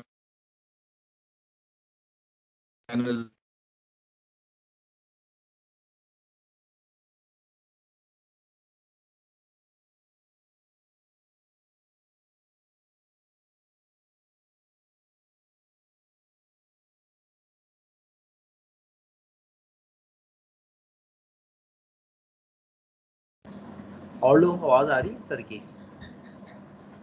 जी आवाज आ रही है आपको? अब आई सर आपकी आवाज सर, वही नेट अब भाई इधर डिस्कनेक्ट हो, नेट का मसला बहुत ज्यादा हो रहा है, अल्लाह करे। चले तो अब ये कि how to maximise the share price. तो अगर एंड गोल हमारा शेयर होल्डर्स वेल्थ है, तो शेयर होल्डर्स वेल्थ मैक्सिमाइजेशन उस वक्त होगी जब आपकी शेयर प्राइस मैक्सिमाइज होगी, ठीक है? तो शेयर प्राइस के लिए कौन से फैक्टर्स तो पहले तो ये फैक्टर्स से पहले मैं आपको ये बता दूं कि शेयर प्राइस यानी यह price of anything, what are the factors जिससे जो है हम निकाल सकते हैं जो वैल्यू, अगर मैं कहूँ किसी भी चीज़ की वैल्यू क्या है, तो ये आपको स्लाइड शायद नजर आ रही हो कि वैल्यू जो है, व्हाट इज वैल्यू, यानी अगर कोई चीज़ जो है मैं कहूँ कि ये चीज़ 100 रुपए की है, तो वो 100 रुपए की क्यों है, क्या वैल्यू की फलसफा क्या है, what is the philosophy of value, कि वो 100 रुपए की क्यों है, ये इस वजह से है कि उसकी प्रोडक्शन में 100 रुपए लगे, या ये इस वजह से है कि लोग 100 रुपए देना चाहते हैं इसके लिए, क्या क्या है, कोई बताएगा इसमें? सर ये कंज्यूमर की विलिंगनेस और परचेजिंग पावर दोनों चीजों का कॉम्बिनेशन होगी। अच्छा ठीक है, तो यानी आप कह रहे हैं कि ये कंज्यूमर डिसाइड करता है वैल्यू क्या हो, ये सर इसके अंदर डिपेंड करता है कंज्यूमर दोनों चीजें होती हैं सर। कॉस्ट ऑफ मटेरियल भी उस पर डिपेंड करता है कि उस पर कितना कॉस्ट इन्वॉल्व है, प्लस में जो परचेजिंग पावर है और जो विलिंगनेस है कंज्यूमर की बाइंग, तो वो भी कंसिडर किया जाता है। सर बेसिकली ऑर्गेनाइजेशन की जो नेट वैल्यू होती है, नेट वर्थ होती है, total assets minus total liabilities, वो बेसिकली सर जो है उसकी वैल्यू होती है किसी भी ऑर्गेनाइजेशन। मैं ये कहता हूँ कि हम पहले डिसाइड कर देते हैं कि कोई भी चीज़ जो है ऑर्गेनाइजेशन की हम बात नहीं करते, हम अब कहते हैं कि हम तो बात खैर कर रहे हैं ऑर्गेनाइजेशन की वैल्यू की, लेकिन हम ये कहते हैं कि किसी भी चीज़ की XYZ कोई भी चीज़ है, मैं कहूँ ये पेन है मेरे पास, तो इसकी वैल्यू जो है अगर 100 रुपए है तो इसकी वैल्यू 100 रुपए क्यों है, ठीक है ना? क्या ये पेन 100 रुपए इसका इसलिए है कि इसके अंदर जो मटेरियल लगा है, जो लेबर लगा है, जो इसके अंदर फैक्ट्री में काम हुआ है, इसकी मालियत 100 रुपए है इसलिए 100 रुपए, या ये 100 रुपए इसलिए है कि भाई ये लोगों को जो है इससे बहुत फायदा होता है 100 रुपए का इसलिए 100 रुपए, तो मतलब कौन सी ऐसी चीज़ है, क्योंकि हम बेसिक फलसफा वैल्यू का बेसिकली पता चल जाएगा तो हमें ये मालूम हो जाएगा फर्म की वैल्यू क्या किस पे डिपेंड करती है। तो सर बिल्कुल, जैसे आपने फर्स्ट एग्जांपल में कहा कि इस पे जो कॉस्ट इनकर हुई है वो इसकी वैल्यू है, जो बायर पे करना चाहता है वो उसकी मार्केट वैल्यू है, बेसिक वैल्यू उसकी वो वैल्यू है जो उस पे कॉस्ट इनकर हुई। अच्छा सर वैल्यू होती क्या है, वैल्यू जो है एक तो कॉस्ट हो गई ना, क्या कॉस्ट वैल्यू हो सकती है? तो यही गलत पूरा कॉन्सेप्ट है। मैं सर उसका बेनिफिट और satisfaction basically main driving force है टू डिटरमिन द वैल्यू। तो कॉस्ट यानी वैल्यू नहीं है, यानी कि आप बहुत that is a part of the value, but we have to see it both different perspective. One is from buyer and seller's perspective. That is a generic inherent cost is there, but जी अब्दुल वहाब साहब आप कुछ कहेंगे? Sir मैं कहूँगा कि sir जो जिसकी value उसकी कॉस्ट से कम है ना, तो एक तरह से वो नेगेटिव कैश फ्लो आपको दे रही है, एक तरह से वो जो है ना, आप उस चीज़ को फिर बनाना लोग छोड़ देंगे या इस तरह से चक्कर है। लेकिन जो जिसकी वैल्यू हायर होगी कॉस्ट से, उसमें प्रॉफिट अवेलेबल है आपको, तो उसमें लोग बनाएंगे। तो वैल्यू जो होती है वो जो बायर विलिंग टू पे होता है, उसको जो ऑल्टरनेटिव मिल रहा है या उस चीज़ से जो बेनिफिट मिल रहा है, ऐसे वर्ड आप पेन जैसे एग्जांपल पुट कर रहे थे, तो अगर मैं उस पेन के ऑल्टरनेटिव में देखूंगा कि भाई मैं इसकी जगह कौन से दूसरी चीज़ इस्तेमाल करता उस चीज़ को हासिल करने के लिए उतनी टाइम तक के, तो अगर वो मुझे सेटिस्फाई करता है तो वैल्यू से व्हाट, एक अगर मैं पेन लेता हूँ 20 रुपये का, माइट भी वो मुझे बेनिफिट इससे ज़्यादा दे रहा होगा तो वैल्यू उससे हायर होगी माइट भी, लेकिन सिंस मार्केट में अगर वो 10-20 रुपये का सेल हो रहा है तो मैं 10-20 रुपये का खरीद लूँगा, लेकिन ये कि इसलिए कि मेरे पास मेरी वैल्यू उससे माइट भी हायर भी हो सकती है और उतनी भी हो सकती है, लेकिन इससे कम अगर मेरी वैल्यू हुई तो मैं खरीदूंगा नहीं। मेरी नज़र में इससे कम अगर उसकी वैल्यू होती, और कॉस्ट जितनी भी हो, कॉस्ट वो सप्लायर के पॉइंट ऑफ व्यू से, कॉस्ट को सप्लायर देखता है कि भाई कितनी कॉस्ट पड़ी, अगर कस्टमर देने के लिए डिफरेंट तैयार है वैल्यू, तो वो उसमें लॉस प्रॉफिट का वो देखता है सप्लायर। सही, तो नहीं आप कह रहे हैं कि जो है वो इंटायरली जो है कंज्यूमर पर, ये प्रोड्यूस कंज्यूमर बताएगा कि आपने जो बहुत ही वैल्यू 0 है या 100 नहीं, प्रोड्यूसर अपने तौर पे पूरा पैसा लगा ले डिसाइड वैल्यू का, यानी उसकी कीमत का, यानी उसकी वर्थ का। ये दिलीप आपको कह रहे हैं? सर मेनली कंज्यूमर पे टोटली डिपेंड नहीं करता, क्योंकि प्रोडक्शन कॉस्ट वगैरह सब कुछ जो आ जाती है वो तो जो प्रोड्यूसर है वो ही बियर करता है ना। ऊपर से फिर गवर्नमेंट के कुछ रूल्स होते हैं, वो अगर टैक्सेस वगैरह या कुछ लगाती है, लेकिन वो गवर्नमेंट के मतलब कंट्री की इकोनॉमी के हिसाब से या रेट उस हिसाब से करेगी जो बायर बाय कर सके, और कंट्री के इकोनॉमी या गवर्नमेंट के टैक्सेस के हिसाब से भी वो देखता है ना। तो आप ये कह रहे हैं कि नहीं, हम कंज्यूमर नहीं डिसाइड करता, ये जो है प्रोड्यूसर डिसाइड करता है, क्योंकि उसकी जितनी कॉस्ट लगी है और जो उसने पैसे देना होता है। गवर्नमेंट के रूल्स जो होते हैं, या आप बोलें उसके क्या कहें, कानून, वो तो प्रोड्यूसर पे लगते हैं ना भाई, वो तो रूल प्रोड्यूसर। तो इसका मतलब है कि प्रोड्यूसर डिसाइड करेगा गवर्नमेंट के रूल को रहते हुए या अपने कॉस्टिंग को देखते हुए, यही है ना? जी जी, उस हिसाब से फिर बायर के हिसाब से रेट रखेंगे, इतना हाई भी नहीं होगा कि बायर बाय बना कर सके। नहीं, अब आप ये कह रहे हैं कि नहीं, जो है ना, ऐसा भी नहीं हो सकता कि प्रोड्यूसर अपने हिसाब से रखे, बायर भी डिसाइड करता है। तो आप ये कह रहे हैं कि दोनों डिसाइड करते हैं मिलकर? जी, इस हिसाब से दोनों ही होगा। अच्छा, यहाँ पे कॉन्फ्लिक्ट हो जाता है।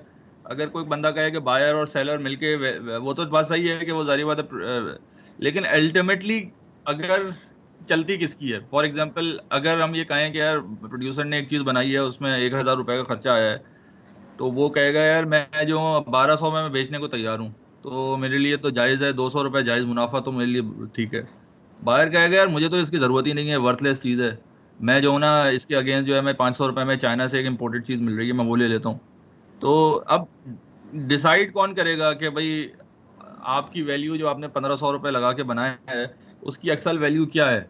वो मार्केट डिसाइड करेगी, और मार्केट में कौन बंदा उसको देखेगा कि भाई मैं ये वैल्यू लगाऊं? तो अल्टीमेटली प्रोड्यूसर को डिस्काउंट पे सेल करनी पड़ेगी। अल्टीमेटली प्रोड्यूसर को उस बेसिकली उस एसेट्स के रिटर्न्स को देखा जाएगा कि ओवर द पीरियड उस एसेट्स के रिटर्न्स क्या होंगे। दोनों कंपेरेबल वो रिटर्न, तो फिर वही वाली बात है कि रिटर्न का मतलब, तो फिर आप रिटर्न कैसे निकालेंगे? रिटर्न के लिए आपको उसकी कैश फ्लो निकालनी पड़ेगी कि वो कितना कैश फ्लो प्रोड्यूस कर रहा है, और कैश फ्लो के लिए फिर आपको, फिर आप पीछे जाए ना, फिर कैश फ्लो के लिए आपको जो है सेल्स निकालनी पड़ेगी कि वो कितनी सेल करेगा, और सेल्स के लिए आपने प्राइस निकालनी पड़ेगी, और प्राइस और डिमांड निकालनी पड़ेगी। तो अल्टीमेटली रिटर्न डिमांड पे बन गए ना। बिल्कुल सर, बिल्कुल। इसका मतलब तो यही हुआ कि कंज्यूमर डिसाइड कर रहा है, या कुछ और मतलब बन रहा है? सर इसका हम डिमांड तक नहीं जाएंगे, हम उस एसेट की प्रोडक्शन को जो मेरी अंडरस्टैंडिंग है, उस एसेट की प्रोडक्शन को देखेंगे कि उस एसेट से कितनी प्रोडक्शन होगी ओवर द पीरियड, और उस ओवर द पीरियड जो प्रोडक्शन होगी उससे क्या रिटर्न जनरेट होगा, और उस रिटर्न को हम ओवर जो पीरियड होगा उस पर डिस्काउंट कर आज हम निकालेंगे कि उसकी वैल्यूएशन क्या होनी चाहिए। अच्छा चलें, ये तो आप कह रहे हैं कि यार आप आज फैक्ट्री लगाते हैं तो आपने 15 साल के रिटर्न निकाल दिए, तो वो तो एस्टिमेशन होगी ना, एक्चुअल रिटर्न जो है वो तो आपको बिल्कुल सर, नहीं कर रहा है ना, वो तो एस्टिमेटेड होगी बिल्कुल। एस्टिमेट, ये तो आपका ख्याल है कि भाई ये होना चाहिए, कल को कुछ भी हो जाए तो यानी वो तो आपने एस्टिमेट किया है कि भाई मुझे इतने पैसे मिल जाएंगे। अल्टीमेटली कौन डिसाइड करेगा कि वाकई में आपको वो एस्टिमेशन सही है या गलत है? वो अल्टीमेटली मार्केट डिसाइड करेगी कि भाई जो चीज़ आप प्रोडक्ट बेच रहे हैं उसके इनफ बायर मौजूद हैं और इनफ प्राइस पर है ना? बिल्कुल तो सर, जी मार्केट वैल्यू तो दिलीप, बायर डिसाइड। हाँ दिलीप, आपने कुछ कहना? अल्टीमेटली सर डिमांड, जिस प्रोडक्ट की जिस हिसाब से डिमांड होगी तो उस हिसाब से मतलब कंज्यूमर पे डिपेंड करता है फिर। तो यानी कि इस वक्त जो है ना, ये है कि वैल्यू जो है वो कंज्यूमर ड्राइव बताएगा कि आपको कि भाई आपकी वैल्यू क्या है, ये आप खुद नहीं बता सकते, है ना? और ये जो है ना, असल में ये इतनी बहस जो है ना कोई आसान नहीं है, इसकी पूरी एक हिस्ट्री है, और इसमें बड़े बड़े लोगों ने ना इसमें बात की है। तो अब इसमें जैसे ग्रेट डिप्रेशन के बाद जो है, यानी 1912, 1913, 1930 तक का जो एरिया है, उसके बाद जो है ये जो है ना, ये माइंडसेट जहाँ पे ये हम जो बात करते हैं कंज्यूमर डिसाइड करते हैं, अगर हम 100 साल पहले चले जाएं तो ये माइंडसेट नहीं था। वहाँ पे जो है ना ये कहते थे कि जो supply will create its own demand, यानी कि आप सप्लाई ज़्यादा करें कोई चीज़ तो उसके लिए जो है ना वो लोग जो है उसको लेने को तैयार हो जाएंगे, ठीक है? वो कहते तो वहां पे कभी भी कंज्यूमर फोकस नहीं था। लेकिन आजकल के मार्केट में हमें इसकी समझ में आई है कि आप कोई भी शाकार बना दें, टेक्नोलॉजिकली एडवांस चीज़ बना दें, लेकिन जो है अगर उसकी डिमांड नहीं होगी तो वैल्यू वो होगी जो उसकी डिमांड है। तो बेसिकली वैल्यू जो है that is basically the benefit that you can drive out of using that product, this is the value. और ये कौन डिसाइड करता है? कंज्यूमर, जो बायर है वो डिसाइड करता है। मेरे लिए अगर ये मार्कर 50 रुपए का है तो इस वजह से कि वो जो मार्कर या पेन जो है मैं उसमें जो लिखूंगा उससे उससे जो मुझे बेनिफिट होगा उसकी जो वैल्यू है वो 50 रुपए होगी, तभी मैं उसको 50 रुपए दूंगा। चाहे वो मार्कर जो है वो गोल्ड का हो या डायमंड का हो, मेरे लिए उसकी वर्थ 50 रुपए।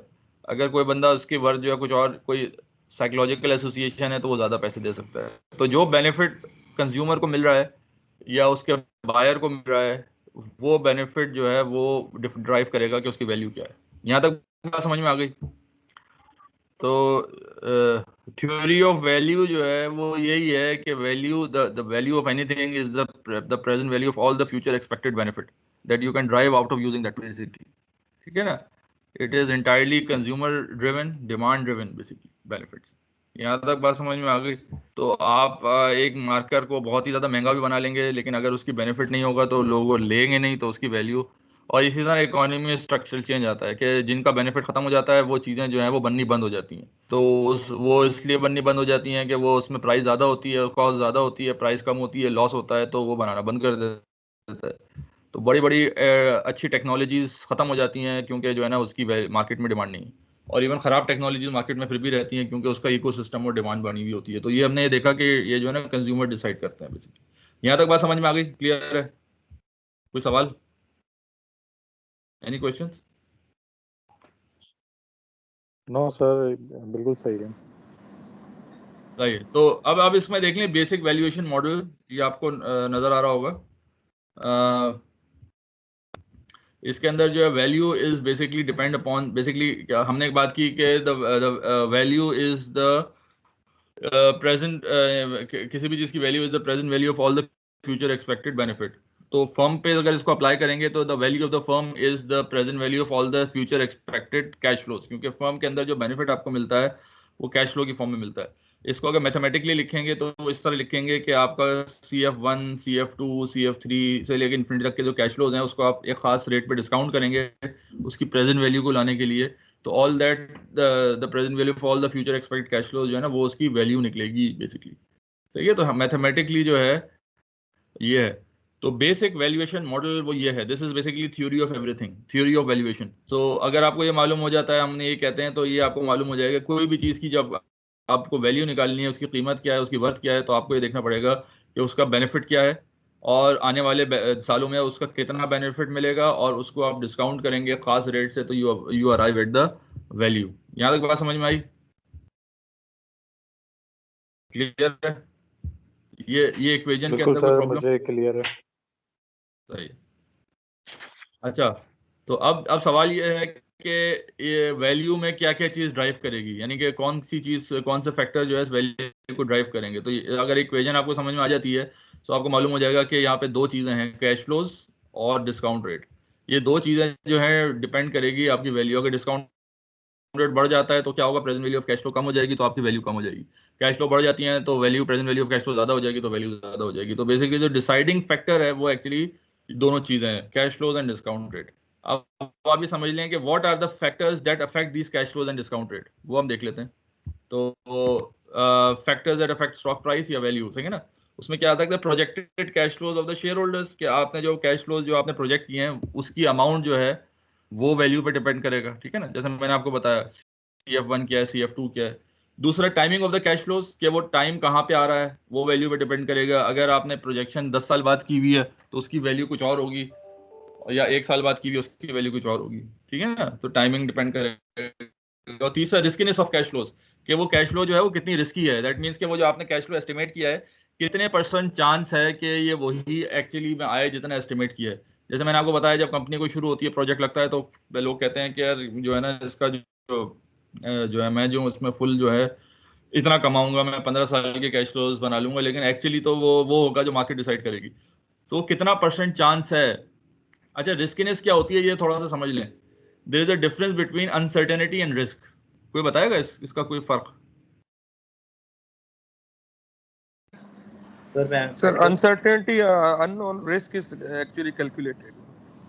Okay good, risk is actually calculated, uncertainty unknown, ये बात सही है। इसमें फर्क ये है जी वाप साहब, you you you want to add something? Sir risk जो है एक्चुअली अब अनसर्टेनिटी के साथ मैं नहीं लिंक कर रहा, मैं नॉर्मली एक रिस्क की बात कर रहा हूँ। रिस्क जो है वो अपवर्ड भी होता है और डाउनवर्ड भी होता है। हम लोग नॉर्मली जो इंग्लिश में इस्तेमाल करते हैं रिस्क, वो हमेशा नेगेटिव मायने में इस्तेमाल करते हैं, लेकिन फाइनेंस के अंदर रिस्क के मतलब होते हैं कि वॉलेटिलिटी इन द वैल्यू। सही, हाँ, पॉजिटिव भी हो सकती है और नेगेटिव भी हो सकती है। फॉरेक्स के अंदर हो, फाइनेंशियल में हो, किसी में भी हो, रिस्क वॉलेटिलिटी को वॉलेटिलिटी होती है, यानी कि अच्छा वॉलेटिलिटी का, अच्छा इसमें थोड़ा सा आप ये समझ लें, रिस्क और अनसर्टेनिटी में एक छोटा सा फर्क है। वो ये कि अनसर्टेनिटी तो एक कंप्लीट अनसर्टेन होती है, रिस्क के अंदर कुछ चीज़ सर्टेन होती है। रिस्क के अंदर वो सर्टेन क्या होती है, वो ये कि आपके जहन में एक चीज़ होती है कि यार ये जो चांसेस जो हैं कि ये मेरा कितना % चांस मुझे लगता है कि ये चीज़ नहीं होगी। तो आप ये बता सकते हैं, फॉर एग्जांपल मैं कहूँ कि आपके पास जो है ना 2-3 ऑप्शन हैं कि आप ये वाला ऑप्शन ए है, ऑप्शन बी है, ऑप्शन 3 सी है। तो आप जो है ना रिस्क अगर आपके पास होगा तो आप ये कम से कम बता सकते हैं कि ऑप्शन ए ज़्यादा रिस्की है, ऑप्शन बी थोड़ा सा कम रिस्की है, ऑप्शन सी और से कम रिस्की है, ये आप बता सकते हैं। तो रिस्क जो है 100% अनसर्टेन नहीं होता, रिस्क में थोड़ी सी सर्टेनिटी होती है कि आपको थोड़ा सा मालूम होता है कि यार ये जो मैं कह रहा हूँ ना कि रिस्क तो है, अनसर्टेनिटी तो है, लेकिन इसके अंदर मैं कितना % कह सकता हूँ कि अनसर्टेन है या नहीं है। रिस्क जो है ना वो ये होता है, अनसर्टेनिटी तो इट्स अ कंप्लीट अनसर्टेनिटी। सो जो रिस्क जो हम जो यहाँ बात करते हैं ना, वो अनसर्टेनिटी की नहीं बात कर रहे हैं, हम यहाँ बात कर रहे हैं रिस्कीनेस ऑफ कैश फ्लोज। तो रिस्कीनेस ऑफ कैश फ्लोज एक्चुअली ये होता है कि जब आप कैश फ्लो एस्टिमेट करते हैं तो आपके जहन में क्या है कि द प्रोबेबिलिटी के the actual will not be equal to expected. तो किसी के पास रिस्कीनेस ज़्यादा होती है, किसी के पास कम होती है। तो ये रिस्कीनेस जो है ये आपके कैश फ्लोज के अंदर एक्सपेक्टेड कैश फ्लोज में इनकॉर्पोरेट हो जाती है, क्योंकि आप जो है ना कैश फ्लोज को मल्टीप्लाई करते हैं उनकी प्रोबेबिलिटी से और ऐड कर देते हैं तो you can get that cash flows. तो वो जो कैश फ्लोज होती है उसके अंदर रिस्कीनेस इनकॉर्पोरेट हो चुकी होती है। अनसर्टेनिटी तो नहीं होती इनकॉर्पोरेट 100%, लेकिन रिस्कीनेस हो जाती है, सही है। और riskiness has a certainty. Clear है बात, समझ में आई बात थोड़ी सी? सर थर्ड पॉइंट क्लियर है। Sorry sir, first and second point kindly sir अगर दोबारा थोड़ा सा एक्सप्लेन कर दें। फर्स्ट और जी, projected cash flow to share holders और टाइम। हाँ, तो ये तो आसान है। ये तो जो हमने ये बात की ना कैश फ्लो CF1, तो ये प्रोजेक्टेड कैश फ्लोज ही है ना, क्योंकि आज आप बैठे हैं टाइम 0 पे। अगर आप आज की वैल्यू निकालेंगे ना, मैं कहूँ कि यार ये पेन है उसकी वैल्यू जो है 100 रुपये क्यों है, उसकी वजह ये है कि आज के बाद जितना भी इसका बेनिफिट होगा फ्यूचर में उसकी प्रेजेंट वैल्यू 100 रुपये है ना, तो इसके लिए आपको एस्टिमेट करना पड़ेगा कि क्या बेनिफिट, तब उसकी वैल्यू निकाल सकते हैं। तो कैश फ्लोज हमेशा एस्टिमेट होती है। तो ये एस्टिमेशन कैश की जो कैश फ्लोज होती है प्रोजेक्शन की, ये इटसेल्फ वैल्यू है। यहाँ तक ये बात समझ में आई सर? एक चीज मैं और दूसरी टाइमिंग ऑफ कैश। जी हाँ सर, एक चीज पूछना है, कैश फ्लो में क्या क्या आ सकता है? मतलब नॉर्मली हम लोग जो फाइनेंस में पढ़ते हैं वो डिविडेंड्स पढ़ रहे होते हैं। अब वो ये कि अगर समझे कि पार्टली इन्वेस्टमेंट कोई अपनी सेल करना चाहे तो वो भी एक प्लान में रख सकता है कैश फ्लो के, भाई मैं बोनस आ जाएगा एक्सपेक्ट करूंगा और इतने शेयर्स मेरे पास एक्स्ट्रा आ जाएंगे तो मैं इतना सेल कर दूंगा। या आईपीओ करना चाह रहा हो बंदा कि मैं आईपीओ कर दूंगा, पब्लिक ऑफर कर दूंगा, सर्टेन 10% अपनी स्टेक निकाल दूंगा, मैं ओरिजिनल कैपिटल अपना वापस ले लूंगा। तो ये भी कैश फ्लोज में आ सकता है। इस तरह से चीजें क्या है? कैश फ्लो जो है ना वो ये होता है cash generating capacity of the firm, of the business, कि वो कितना कैश जनरेट किया। हाँ, मैं थोड़ा एक्सप्लेन करूँ। अगर मैं समझो कि 100 मिलियन का मैंने एक प्रोजेक्ट लगाया और डाउन द रोड 5 ईयर्स बाद समझता हूँ ये 500 मिलियन का हो जाएगा, मैं सोचता हूँ 20% मैं अपना आईपीओ कर दूंगा तो 100 मिलियन तो मेरे वापस आ जाएंगे।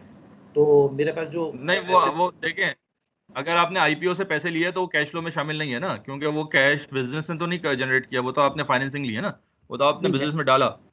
हाँ, मैं अपने पॉइंट ऑफ व्यू से बात कर रहा हूँ कि मैंने जो है ना एक होल्डिंग कंपनी थी, होल्डिंग कंपनी सब्सिडरी कंपनी में 100 मिलियन लगाए और होल्डिंग कंपनी ये देख रही है कि वो 5 साल बाद जो है उसको, लेकिन टाइम वैल्यू भी देखी जाएगी। टाइम वैल्यू ऑब्वियसली वो 100 मिलियन नहीं आएंगे, लेकिन वो जो 100 मिलियन डिस्काउंटेड हो जाएंगे, लेकिन वो इस तरह वो भी कैश फ्लो का पार्ट कंसिडर किया जाएगा। वो अगर आपकी होल्डिंग कंपनी के हिसाब से बात कर रहे हैं तो वो जारी बात है, जब उसका रिटर्न आएगा 100 मिलियन जो लगाए उसका डिविडेंड में जो रिटर्न आएगा वो कैश फ्लो का पार्ट होगा आपके लिए। वो होगा प्लस जो मैं आईपीओ करूंगा, जो मैं बोनस शेयर सेल करूंगा अगर मैं चाहता हूं। आईपीओ कैश फ्लो का पार्ट नहीं होगा। नहीं क्या आईपीओ तो देखें, आईपीओ तो फाइनेंसिंग एक्टिविटी है। वो तो आपने जो है ना वो आईपीओ से तो पैसा रेज किया है, वो पैसा जब आपने बिजनेस में लगाया है तो बिजनेस से जो रिटर्न मिला वो कैश फ्लो है आपका।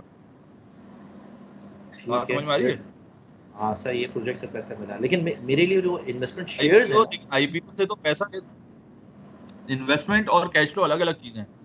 कैश अच्छा फ्लो की जो हम बात करते हैं, कैश फ्लो की बात ये नहीं है कि इन्वेस्टमेंट कैश फ्लो तो फाइनेंसिंग कैश फ्लो नहीं। कैश फ्लो की जो बात है वो ऑपरेटिंग कैश फ्लो की बात हो रही है कि बिजनेस ने अपने ऑपरेशन से कितना पैसा जनरेट किया। सही है ना? ठीक है सर। तो बिजनेस की अपनी जनरेशन कितनी है, ये हमने कहा है कैश फ्लो। ठीक है, तो जो कंपनी की जो वैल्यू होगी वो डिपेंड करेगी कि कंपनी कितना पैसा जनरेट कर रही है।